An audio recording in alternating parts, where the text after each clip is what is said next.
بسم اللہ الرحمن الرحیم والصلاة والسلام علی رسول الکریم وعلی آلہ وصحبہ اجمعین اما بعد۔ کچھ سوال ہیں جن کے جواب دینے ہیں ہمیں۔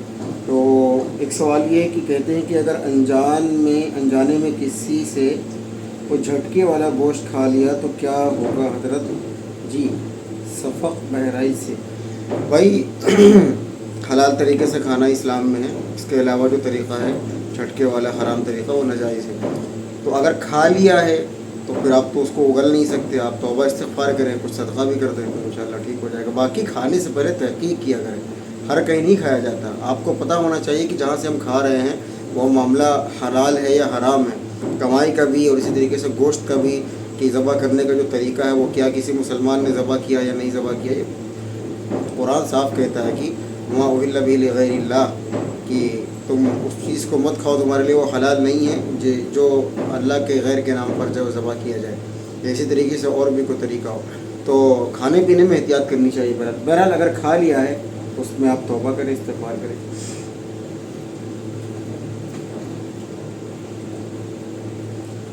اویس علی صاحب کہتے ہیں سنبھل سے کہ مفتی صاحب میرا سوال ہے کہ کوئی بانجھ عورت 7 روز تک 7 روزے رکھے اور پانی سے افطار کرنے کے بعد اللہ کا نام الباری 21 مرتبہ پڑھے تو اللہ تعالیٰ اس کو اولاد نصیب فرمائے گا، یہ عمل صحیح ہے یا نہیں؟ بھائی اگر یہ عمل کسی نے بتلایا ہے تو اس پر بھی عمل کر سکتے ہیں، ورنہ قرآنی آیات ہیں کہ ربنا ھب لنا من ازواجنا وذریاتنا قرۃ اعین، اور اسی طریقے سے رب لا تذرنی فردا وانت خیر الوارثین، اور اسی طریقے سے بعض علماء نے لکھا ہے کہ سورہ یوسف پڑھ کر کے جو ہے کثرت سے پڑھا کرے، پانی پر دم کر کے اس کو پیا بھی کرے۔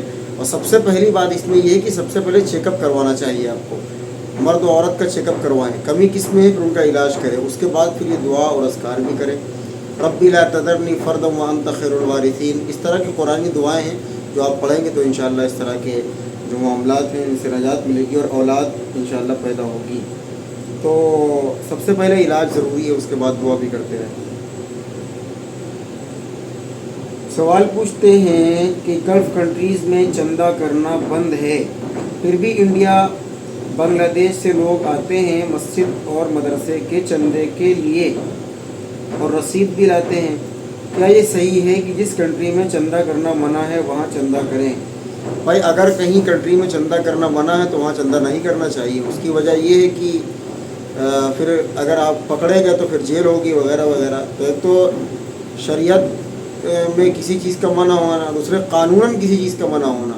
تو شریعت میں اگر منع ہے تو پھر تو بالکل منع ہوگا وہ چیز، لیکن اگر قانوناً منع ہے تو اس سے بچنے کی کوشش کرنی چاہیے۔ البتہ آپ کو چاہیے کہ آپ ان کو انڈیا اور پاکستان وغیرہ میں، بنگلہ دیش میں اگر وہ مانگتے ہیں مدرسے کے نام پر تو آپ مانگنے سے پہلے اپنے ملکوں میں چندہ دیا کریں تاکہ مانگنے کی نوبت نہ آئے۔ باقی اس طرح کے معاملات اگر چندہ وغیرہ کیا جائے گا تو پھر وہ یعنی قانون کی زد میں آئیں گے اور ان کو سزا وغیرہ بھی ہوگی، تو بچنا چاہیے بہرحال۔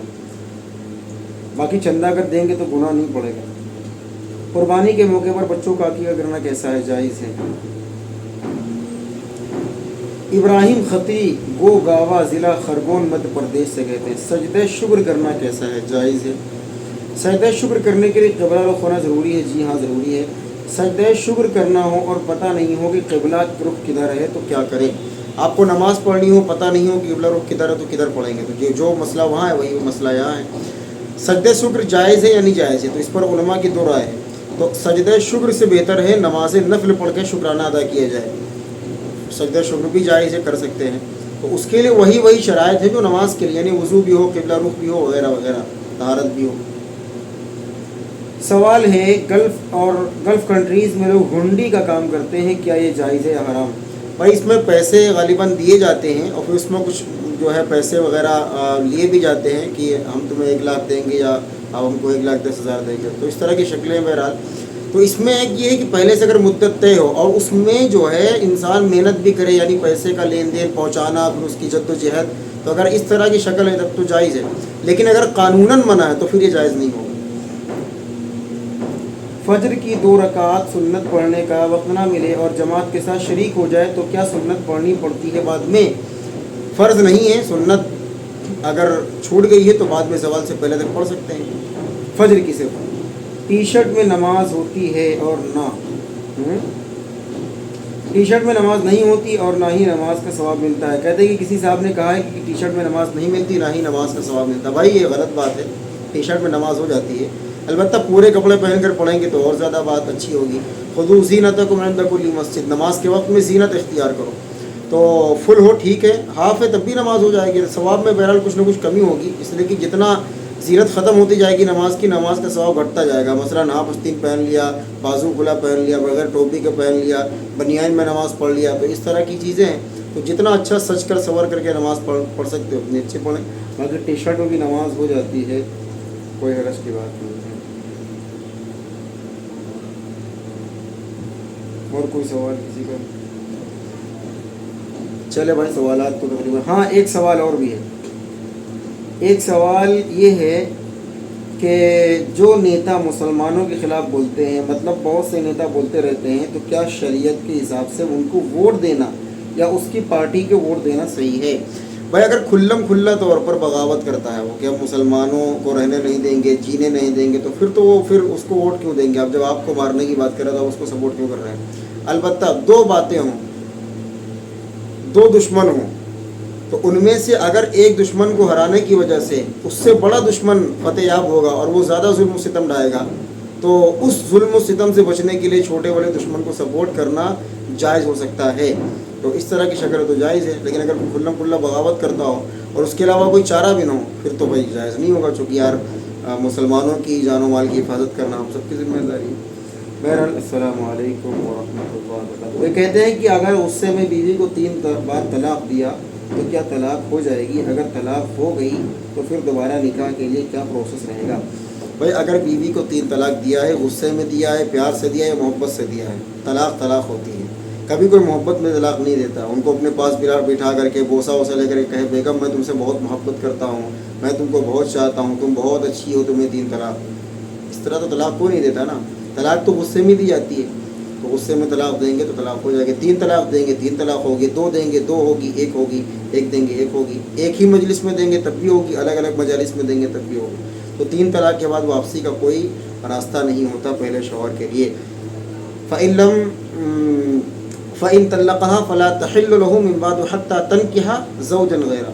कुरान कहता है कि उसके बाद यानी तीसरी तलाक के बाद भी अगर यानी 2 तलाक़ों के बाद तीसरी तलाक अगर दे दी तो फिर पहले शौहर के लिए हलाल नहीं होगी। हाँ वो किसी और से निकाह करेगी औरत, अगर वो यानी शौहर सानी फिर उसको तलाक दे दे अपनी मर्ज़ी पर, ये नहीं कि भाई हम तुमसे शादी, जैसे वो हलाले का प्रोसेस चलता है आजकल कि हाँ ठीक है हम तुमसे शादी कर रहे हैं और तुम परसों को तलाक दे देना और हम अपने पहले शौहर के पास, ये तो हराम नजायज़ है। उलमा ने इसको हराम लिखा है, मकरूह तहरीमी। अल्लाह के रसूल ने लानत फरमाई है कि लानत है इस तरह के हलाले करने और करवाने वालों पर।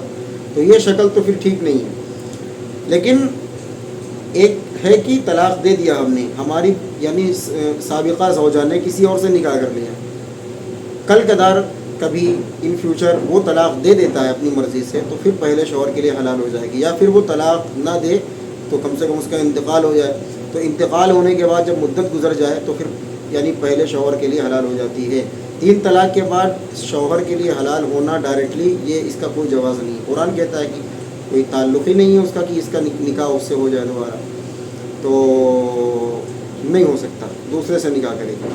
और दूसरे से निकाह करेगी तो वो जब तलाक अगर दे तो ये नहीं कि दिलवाओ गन पॉइंट पर कि नहीं हलाला करो हमारी बीवी के साथ, ये तो हराम है भाई। तो इस तरह की बातें हैं। तो अगर ये प्रोसेस है तो ठीक है, बाकी ये प्रोसेस नहीं है पहले शौहर से निकाह करने का, ये इत्तेफाक है। अगर इसको प्रोसेस बनाएंगे तब तो नाजायज़ हो जाएगा। इसी को तो हलाल लानती कहते हैं, जो प्रोसेस बना लिया जाता है कि ठीक है हमने तलाक दे दिया 3 मरतबा, अब आप हमारी बीवी से निकाह करके आप इसको तलाक दे दें ताकि हम दोबारा इसको निकाह कर लें। ये तो प्रोसेस तो इसको बोलते हैं, तो प्रोसेस नहीं है दोबारा निकाह का। मसला ये है कि पहले शौहर से निकाह करना उसका जायज़ ही नहीं है, दूसरे शौहर से निकाह करना जायज़ है। हाँ अगर दूसरा तलाक देता है बाई चांस या इंतकाल उसका हो जाता है तो इद्दत के बाद फिर शौहर अव्वल के लिए वो हलाल हो जाएगी। बस ये इतनी बात है, कोई बहुत बड़ा मसला नहीं है।